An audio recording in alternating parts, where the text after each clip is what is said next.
భారత ప్రధాని మోదీతో గూగుల్ సీఈఓ సుందర్ పిచాయ్ భేటీ అయ్యారు. చాలా కీలకమైనటువంటి మీటింగ్ ఇది. నిజానికి చాలామంది టెక్ దిగ్గజ సంస్థల కంపెనీల సీఈఓలు, ఫౌండర్లు ఇక్కడ న్యూఢిల్లీలో జరుగుతున్నటువంటి ఈ ఏఐ సమిట్కి అవుతున్నారు. 5 రోజుల పాటు ఈ యొక్క సమిట్ జరుగుతోంది. మరొక రోజుని ఎక్స్టెండ్ కూడా చేశారు చాలామంది రిక్వెస్ట్ మేరకు. ఈ నేపథ్యంలో గూగుల్ సీఈఓ ప్రధాని మోదీతో భేటీ కావడం చాలా ఆసక్తికరమైనటువంటి పరిణామం. అసలు బేసిక్గా ఏం చర్చించారు, ఇద్దరి మధ్య ఏం సంభాషణలు జరిగింది, ఏ అంశాల మీద చర్చ జరిగిందంటే మీడియాకు వస్తున్నటువంటి సమాచారం ఏంటంటే ఆర్టిఫిషియల్ ఇంటెలిజెన్స్లో భారత్ ఏ విధంగా ఎక్స్పాండ్ కావాలి అనేటువంటి అంశం మీద, దానికి గూగుల్తో ఏ విధంగా టైఅప్ కావచ్చు, ఈ అంశం మీద ప్రధానంగా చర్చ జరిగినట్టు తెలుస్తోంది. అలాగే సెమీ కండక్టర్ల తయారీకి ఈ మధ్య కాలంలోనే భారత్ ఈ సెమీ కండక్టర్ల తయారీకు యాక్చువల్గా మనం వెనకబడి ఉన్నాం. చైనాతో కంపేర్ చేసుకుంటే సెమీ కండక్టర్ల తయారీ విషయంలో మనం వెనకబడి ఉన్నాం. ఈ మధ్య కాలంలోనే గత 3-4 సంవత్సరాల నుంచి దీనిపై ఎక్కువగా ఫోకస్ పెడుతోంది సెంట్రల్ గవర్నమెంట్.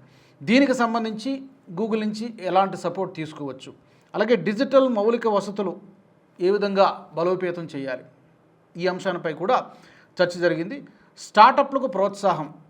స్టార్టప్లకు సంబంధించి డెఫినెట్గా 2014లో చాలా తక్కువ సంఖ్యలో, వేల సంఖ్యలో ఉన్నటువంటి స్టార్టప్లు ఈ రోజున 1,00,000కు పైగా స్టార్టప్లు ఉన్నాయి, సక్సెస్ఫుల్ స్టార్టప్స్ ఉన్నాయి భారత్లో. ఇవి మరింత పెరగాల్సినటువంటి అవసరం ఉంది. స్టార్టప్లు, ఎంటర్‌ప్రెన్యూర్స్ పెరగాలి. దీనికి ఏం చేయాలి, అలాగే యువతకు ఆర్టిఫిషియల్ ఇంటెలిజెన్స్లో ఏ విధంగా ఎలాంటి నైపుణ్య స్కిల్ డెవలప్మెంట్ కోసం ఎలాంటి ప్రోగ్రామ్స్ చేపట్టాలి, దానికి ఏ విధంగా గూగుల్తో టైఅప్ కావచ్చు. ప్రధానంగా ఈ 4-5 అంశాలకు సంబంధించి సుందర్ పిచాయ్ మోదీ గారితో మాట్లాడినట్టుగా తెలుస్తోంది. టెక్నాలజీ రంగంలో భారత్ ఇప్పుడు ఎదుగుతోంది. పర్టికులర్గా ఆర్టిఫిషియల్ ఇంటెలిజెన్స్ విషయంలో కేంద్ర ప్రభుత్వం చాలా సీరియస్గా ఆలోచిస్తోంది. ఎందుకంటే ఇప్పటికే అన్ని రంగాల్లోనే కూడా ఆర్టిఫిషియల్ ఇంటెలిజెన్స్ ప్రభావం చాలా స్పష్టంగా కనబడుతోంది. అన్ని రంగాలను ట్రాన్స్ఫార్మ్ చేస్తుంది. చాలా రాబోయే రోజుల్లో ఈ మార్పులు ఇంకా కొట్టొచ్చినట్టు కనబడతాయి. విప్లవాత్మకమైనటువంటి మార్పులు రాబోతున్నాయి. దానికి తగ్గట్టుగా భారత్ సిద్ధంగా ఉండాలి. ఎక్కడా మనం వెనకబడకూడదు. మనం కూడా గ్లోబల్ ఒక సూపర్ పవర్గా ఎదగాలి ఈ సైన్స్ అండ్ టెక్నాలజీ విషయంలో, కానీ పర్టికులర్గా ఆర్టిఫిషియల్ ఇంటెలిజెన్స్లో దానికి సంబంధించి ఏం చేయాలి అని ఒక బ్రెయిన్ స్టార్మింగ్ సెషన్ లాగా ప్రస్తుతం జరుగుతున్నటువంటి ఈ ఆర్టిఫిషియల్ ఇంటెలిజెన్స్ సమిట్ చాలా వరకు ఉపయోగపడుతుంది. అలాగే కేంద్ర మంత్రి ఐటీ మినిస్టర్ అశ్విని వైష్ణవ్ గారు కూడా ఒక స్టేట్మెంట్ ఇచ్చారు. రాబోయే 5 సంవత్సరాలలో సుమారు $200 బిలియన్ పెట్టుబడులు భారత్లో పెట్టబోతున్నాయి చాలా కంపెనీలు. ఇప్పటికే దానికి సంబంధించి గ్రౌండ్ వర్క్ జరుగుతుందని చెప్పి ప్రకటించారు.